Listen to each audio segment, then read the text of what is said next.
gente, como que vocês estão? Eu espero que esse vídeo encontre vocês muito bem. Aqui é a Rei e hoje eu tô de volta para a primeira resenha de 2024. Eu já comentei aqui no canal e também lá nas minhas outras redes sociais, que inclusive se você não me segue, o que você tá fazendo ainda que não foi seguir? O link fica aqui na descrição, corre, vai lá me seguir no Instagram e no TikTok, que por lá tem conteúdo novo e também vocês ficam sabendo em primeira mão sobre novidades. Mas voltando ao assunto, né? Eu já comentei aqui no canal e também lá nessas redes sociais que um dos meus objetivos para 2024 é tentar fazer mais vídeos resenhas aqui pro canal para ter as minhas opiniões sobre determinados livros de mais fácil acesso, principalmente os livros que eu favorito, livros que são maravilhosos. Alguns livros que às vezes eu vou ficar falando sobre eles por muito tempo e em muitos casos eu acabo não tendo um conteúdo para direcionar vocês aqui no canal, né? Porque eu não fiz uma vídeo resenha exclusiva sobre esses livros. Esse é um formato que muitas vezes não vai tão bem assim no YouTube, né? Não tem tanto interesse das pessoas, não é tão bem entregue, então eu conto muito com a sua ajuda, né? Você que tá aqui assistindo, você que gosta desse tipo de conteúdo, na sua curtida, no seu comentário, no seu compartilhamento também desse tipo de vídeo, porque isso é muito importante para que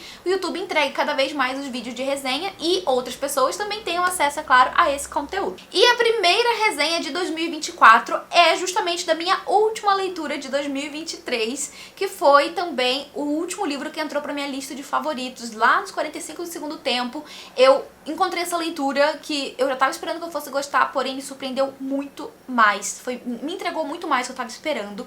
E eu estou falando de Hamnet, de Maggie O'Farrell. Eu falei já sobre esse livro aqui no canal, no vídeo de lidos, né, de dezembro. Também falei sobre ele no vídeo de melhores leituras do ano passado. E agora, né, eu vim aqui pra um vídeo exclusivo sobre essa leitura, em que eu vou comentar com vocês com e sem spoiler. Eu sei que tem muita gente que gosta desse formato de vídeo em que a gente comenta com e sem spoiler sobre os livros. Então eu vou deixar aqui na minutagem a parte em que eu vou começar a falar com spoiler, caso você não queira pegar nenhum spoiler dessa leitura, combinado? É claro que antes de tudo isso eu vou pedir pra você deixar o seu curtir, se inscrever no canal, ativar o sininho, todas aquelas coisas que eu sempre peço em todos os vídeos, e também pra você me seguir nas outras redes sociais. Já te pedi isso aqui nesse vídeo, mas nunca é demais lembrar, né? O link fica aqui na descrição. Aproveita então pra você ir lá seguir e receber conteúdos diferentes, né, em outros formatos nessas outras redes sociais. Bom, Hamnet é um livro escrito pela escritora irlandesa Maggie O'Farrell. Eu nunca tinha lido nada dessa autora, e esse aqui foi um dos livros que foi finalista ou foi vencedor do Goodreads Choice Awards de 2022, se eu não me engano, em alguma categoria. Ele foi um livro que chamou bastante a atenção da galera por lá e eu fiquei muito intrigada, né, desde que eu ouvi a respeito sobre essa leitura. Ainda não tinha vindo pro Brasil, mas a Intrínseca trouxe, né, esse livro pra cá e eu tive a oportunidade de fazer a leitura na última semana de dezembro. Foi, assim, a minha última leitura, literalmente, do ano passado, foi Hamnet, e eu acabei favoritando porque esse livro é incrível. Ele é escrito de uma forma muito viciante, pelo menos pra mim, assim, funcionou demais a escrita dessa autora, e eu fiquei extremamente apaixonada. Antes de falar propriamente sobre escrita, sobre narrativa, vamos falar um pouco sobre a sinopse desse livro, sobre o que você vai encontrar aqui. Por acaso, o título do livro deve te lembrar de alguma outra história muito famosa, um clássico da literatura mundial, que é Hamlet, escrito por William Shakespeare, a peça que ficou mundialmente conhecida, consagrou ainda mais esse autor, e inclusive é uma história que inspirou várias outras histórias depois dessa, né? O Rei Leão é inspirado em Hamlet, enfim, tem várias outras histórias que se inspiraram em Hamlet, foram releituras, enfim, é uma história grandiosa. E a gente tem em Hamlet uma história que é trágica, né? Ela é uma peça que é uma tragédia, e até ler Hamlet eu não sabia sobre alguns detalhes, né, de Hamlet, que por sinal não li ainda, preciso fazer a compra desse livro, porque eu já li outras histórias que giram em torno de Hamlet. Tem um vídeo aqui no canal em que eu falo sobre Ofélia, que é uma releitura de Hamlet a partir da perspectiva da prometida de Hamlet, que é a Ofélia. Então, a gente conhece a história de Hamlet, basicamente, né, nessa forma de romance, porém através da perspectiva dela e das vivências dela. Então é um livro muito interessante, que aliás teve até uma adaptação pro cinema que também ficou muito, muito fiel. Eu vou deixar a capa aqui pra você ver, se ainda não sabe de que filme eu tô falando. Eu acho que ele tá em algum streaming desses aí, porém eu assisti esse filme muito tempo atrás e quando eu assisti eu gostei muito, eu assisti logo depois que eu li o livro. Enfim, né, quando eu li Ofélia eu já fiquei muito intrigada, interessada por Hamlet, eu fiquei muito fascinada com a história e de lá pra cá eu sempre, assim, faço essa promessa de ler Hamlet, mas até hoje não fiz essa leitura ainda. Então quando saiu esse livro aqui, né, e eu vi as pessoas comentando, eu já sabia que seria um livro que eu iria ler, porque o meu fascínio por histórias envolvendo Hamlet continuou desde que eu li Ofélia. E aqui a gente tem basicamente uma história romanceada envolvendo a família de William Shakespeare, mais especificamente o filho de Shakespeare, que se chamava Hamnet. A autora, inclusive, tem aqui, né, no final do livro, uma nota, ela deixa uma nota falando sobre as fontes que ela usou para poder se basear na sua história, porque ela acabou pegando elementos verídicos da história de William Shakespeare, da sua família, enfim, e transformou o que ela já sabia, né? Ela incrementou, na verdade, com a sua imaginação, uma história, né, um romance dentro daquilo que ela já sabia sobre o autor, sobre a sua vida, né? Então aqui a gente tem alguns elementos que são verídicos, por exemplo, a construção familiar de Shakespeare é muito semelhante à que existiu, porém, vários acontecimentos aqui, é claro, são romanceados. A autora teve ali, né, usou a sua liberdade criativa para imaginar como teria sido essa história. E, enfim, né, uma história que marcou muito William Shakespeare, a ponto de ele escrever uma peça dedicada ao seu filho, Hamnet, que acabou falecendo ainda na infância. É uma coisa muito comum de se acontecer na época, né, século XVII, lá por 1600 e pouco, início do século XVII, no caso, né, era muito comum a mortalidade infantil. E muitas crianças morriam todos os anos, e o filho dele foi uma dessas crianças que acabou falecendo ali, acho que com 11 anos.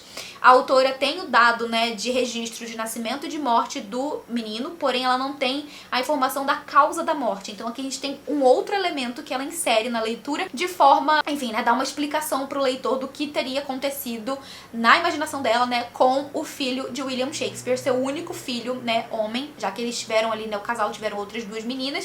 Hamnet era um de 2 gêmeos. A segunda gravidez da esposa de Shakespeare foi os gêmeos, né, um casal de gêmeos, e antes disso eles tinham uma outra filha mais velha que se chamava Susana. Só que aqui eu tô, né, já explicando bem mais sobre a história antes de comentar um pouco como a autora traz essa história pra gente, né? Como eu falei, a gente tem a construção da família de Shakespeare sendo trazida aqui dentro dessa história, e a gente tem isso acontecendo em alternância de presente e passado, e a autora narra toda a história em terceira pessoa, e em diferentes momentos a gente vai tendo a perspectiva da história mudando de personagem para personagem. Algumas personagens vão tendo maior destaque do que outras, por exemplo, a esposa do Shakespeare, né, que se chamava Agnes, e aqui a gente tem um outro dado também bastante interessante, porque a esposa de Shakespeare é muito conhecida como Anne, né, Anne. Então, Anne é o nome que a maioria das pessoas se refere à esposa de William Shakespeare. Porém, a autora diz aqui na sua nota, né, que existe um registro que o próprio pai da esposa dele, né, teria feito com relação à sua filha, em que o nome seria Agnes. Então, é possível que com o passar dos anos, assim, né, a escrita do nome da esposa dele tenha sido alterada, né? Como a gente sabe, na época era tudo através de caligrafia, então pode ser que a escrita, né, a grafia do nome dela tenha mudado com o passar dos anos e, de fato, ela tenha sido batizada como Agnes. A gente jamais vai saber se foi isso realmente que aconteceu, porém, um dos arquivos, né, um dos documentos que a autora usou como base para escrever a história, ela encontrou o nome dela como Agnes, então ela tomou a liberdade de chamar a personagem dela aqui da história, né, como Agnes. E existe toda uma história envolvendo como Agnes e William Shakespeare teriam se conhecido.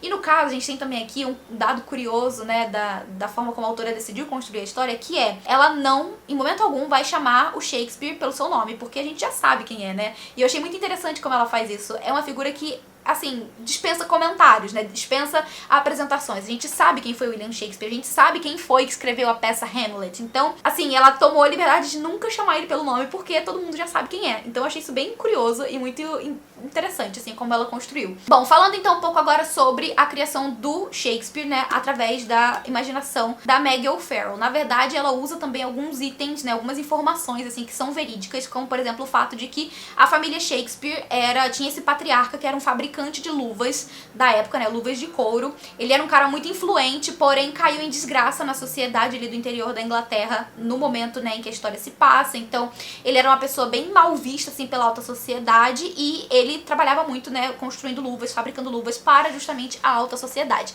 Existe toda uma coisa meio escusa através ali, né, por trás, no caso do trabalho do pai do Shakespeare, e ele sempre criou os filhos com muita rigidez, principalmente o filho, né, que eu acho que é o segundo mais velho, que era o Shakespeare. Então, ele foi criado, né, dentro desse contexto de certos sacrifícios que a família fazia, ao mesmo tempo que ele era sempre muito cobrado pelo pai, e ele não via, sabe, assim, ele não queria viver naquele ambiente por muito tempo. Ele tinha certa ambição pra sua vida. Acontece que dentro de uma dessas negociações que o pai dele faz, né, porque ele tá ali mal visto na sociedade, ele tá devendo algumas pessoas, então ele acaba fazendo uma espécie de acordo com um fazendeiro da região, que é de o filho dele, né, William Shakespeare, ir até a fazenda uma vez ou duas por semana, não lembro agora, ir lá com certa frequência pra ensinar os filhos dessa família o latim. Claro que a gente tá falando de filhos homens e tal, mas a gente vai descobrir ali, né, que existe uma moça que frequenta essa fazenda, que ele não sabe exatamente quem é, mas é uma moça que já de primeira, assim, já de cara chama muita atenção dele, ele fica fascinado pela figura dela, ele fica muito curioso por saber quem é essa mulher e interessado por ela mesmo e começa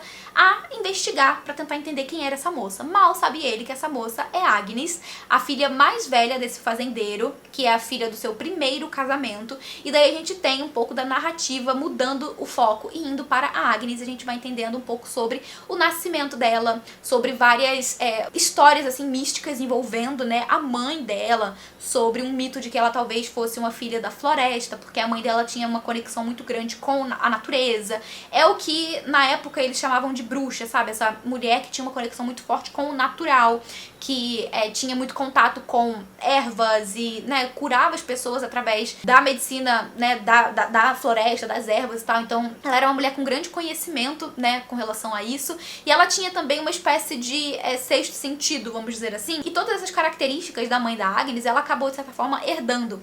Então ela foi criada ali, né, na infância pela mãe, a mãe ensinou muito pra ela sobre os tipos de ervas e o que usar, em que ocasião, e ela foi tendo cada vez mais contato com o natural e fazendo essa conexão com a natureza, e ela se tornou uma mulher muito semelhante, né, da mãe dela. Ela acabou tendo também um irmão do pai com a própria mãe, porém, no nascimento do irmão dela, a mãe acaba falecendo e ela passa a ser criada, então, pelo pai e mais futuramente ali, pelo pai e pela madrasta, com quem o pai dela vai ter vários outros filhos, e uma madrasta que não vê ela, assim, com muitos bons olhos, sabe? Trata ela muito mal, etc. Então a gente tem essa construção familiar dos dois, que faz com que ambos, né, tanto a Agnes quanto o William, enxerguem um no outro, assim, vamos dizer, uma válvula de escape pra sair daquilo que eles estão vivendo. E eles vão acabar eventualmente ali, é claro, né, se envolvendo amorosamente, vai rolar ali um casamento, um interesse amoroso logo depois de um casamento, e a gente vai acompanhar aí, né, a construção da família de William Shakespeare, né, dele com a sua esposa e os seus filhos. Daí, como eu falei, eles vão ter a filha mais velha que se chama Susana, e alguns anos depois vão nascer os gêmeos, que são o Hamnet e não me lembro mais, Judith. A Judith é a segunda, né, filha ali do casal, a filha mais nova, que nasce então junto com o Hamnet. E como eu falei, a gente vai tendo alternância ao longo da leitura do presente e do passado. Toda essa história que a gente conhece ali da família Shakespeare, né, como é o surgimento dessa família, obviamente, tá sendo narrado no passado, e no presente a gente tem já essa família consolidada, e a gente vai conhecendo os membros dessa família um por um, tendo como foco no presente o Hamnet, que é um garoto de 11 anos, que tá logo no começo do livro buscando sua família, né? Ele acorda em casa e não encontra ninguém e ele precisa pedir ajuda pra algum adulto, porque a Judith amanheceu muito mal, ela tá muito doente, então ele vai procurar alguém pra poder ajudar, ele não encontra ninguém da família, ele passa a manhã toda procurando alguém pra pedir ajuda e não encontra ninguém, até que ele vai até a casa do médico, pede ajuda desse médico, e ainda assim, né, demora um tempo até alguém de fato chegar na casa e acudir a menina. Quando finalmente alguém chega em casa e consegue, né, fazer o atendimento nela, vai ser a mãe, a própria Agnes ali, né, que entende mais de cura. Ela é inclusive uma curandeira muito conhecida ali da região. Então ela vai até a sua filha pra poder fazer o auxílio, né, médico a ela, e a gente vai entender que essa menina tá com a peste, né? Ela pegou a peste bubônica e ela tá já com vários sinais pelo corpo de que a doença está avançando, ao mesmo tempo que a gente vai também entendendo ali mais da dinâmica familiar presente dessa família toda. Por exemplo, eles vivem com os avós, né, os pais ali do William. O próprio William Shakespeare, ele tá passando muito tempo em Londres, porque ele trabalha lá, né, ele fica a maior parte do tempo fora em Londres, e conforme a leitura vai progredindo, a gente vai entendendo, né, por que ele passa tanto tempo longe, e a gente já imagina, né, porque ele tá trabalhando com as suas peças, com o seu trabalho como escritor. Então a gente vai ao longo da leitura entendendo a construção dessa família, entendendo mais sobre cada uma dessas personagens que são riquíssimas, construídas de uma forma muito, muito rica. E a autora também constrói de forma muito rica os cenários. É como se você estivesse de fato naquele ambiente, sabe? É como se você estivesse sentindo os cheiros que ela narra, como se você estivesse pisando no tapete de folhas que existe na floresta quando a Agnes entra na floresta, sabe? É uma coisa assim muito interessante a forma como ela constrói a conexão dessa mulher com a natureza, com a terra. É muito rico, é muito interessante. E até mesmo a forma como o Hamnet, por exemplo, enxerga a casa, como ele vai percebendo os degraus da escada da casa, e enfim, é muito rico, sabe? É uma riqueza de detalhes que é impressionante. Eu fiquei muito, muito surpresa com a forma como essa autora construiu não só a história, como também construiu os ambientes, sabe? Os cenários dessa história. Sério, eu fiquei muito, muito surpresa. Foi uma das coisas mais incríveis, assim. E é um livro que ele é narrado todo, assim, com poucos diálogos. Ele é mais uma narrativa mesmo do que tá acontecendo. Lembra um pouco alguns livros da Isabella Allende, por exemplo, que tem mais texto, assim, contando a história, sabe? Como se uma terceira pessoa estivesse narrando a história pra gente. Tem poucos diálogos ao longo da leitura. Porém, mesmo com vários blocos de texto, não é uma leitura que me deixou entediada, não é uma leitura que me deixou, em algum momento, sem vontade de ler, sabe? Eu só queria continuar a leitura, continuar descobrindo, desvendando mais sobre essa família, sobre o passado dessa família, sobre como que a história vai chegar na morte do Hamnet, sobre como isso vai ter a ver com a peça de Shakespeare. Foi uma leitura incrível, eu amei demais a forma como a autora escreve. Tem uma cena aqui que é como se a autora fosse narrar o início da peste bubônica, como que isso teria começado, e é muito incrível a forma como ela faz a conexão das coisas, e as coisas vão tendo uma progressão de um lugar pro outro, até, sabe, sair de um canto e chegar na Europa, e chegar onde, sabe, a doença tá começando na história, né, que no caso aqui é na casa do Shakespeare. Gente, incrível como ela faz isso, é maravilhoso. Então, ó, deixa aqui a minha forte recomendação, se você ainda não leu esse livro, coloca aí na sua wishlist, faça a leitura, que eu acho que vai ser uma ótima experiência de leitura pra você. Se você gosta de livros mais, sabe, assim, cheios de construção, uma construção muito rica. Agora, daqui por diante eu vou falar com spoiler sobre uma coisa específica do livro, que é a única coisa que eu acho que eu gostaria de falar com spoiler, que é o fato de que no começo do livro a gente vê que quem tá doente, quem tá muito doente é a Judith, então a gente sabe que é a menina que tá ali prestes a morrer, sabe? Ela tá já com o destino dela traçado porque a doença já tá muito avançada. Só que a gente já começa o livro sabendo que quem morre no final é o Hamnet, então a gente fica na curiosidade, como que isso vai acontecer, né? Tipo, não são os dois que morrem, é um deles só que morre, mas quem tá doente é a menina. Então a gente passa, né? Pelo menos eu passei boa parte da leitura tentando entender como que isso iria acontecer. E a forma como a autora explica isso, né? Como que o Hamnet acaba morrendo no lugar da Judith, porque é o que acontece, é uma espécie de realismo mágico que ela traz pra história, uma espécie de sacrifício que o Hamnet vai fazer pela irmã, ela que desde que nasceu é a mais fraquinha dos dois, né? A gente vê aqui, inclusive, no momento do nascimento dos gêmeos, que o Hamnet é o primeiro a nascer, ele é muito forte, né? Ele é um bebê maior,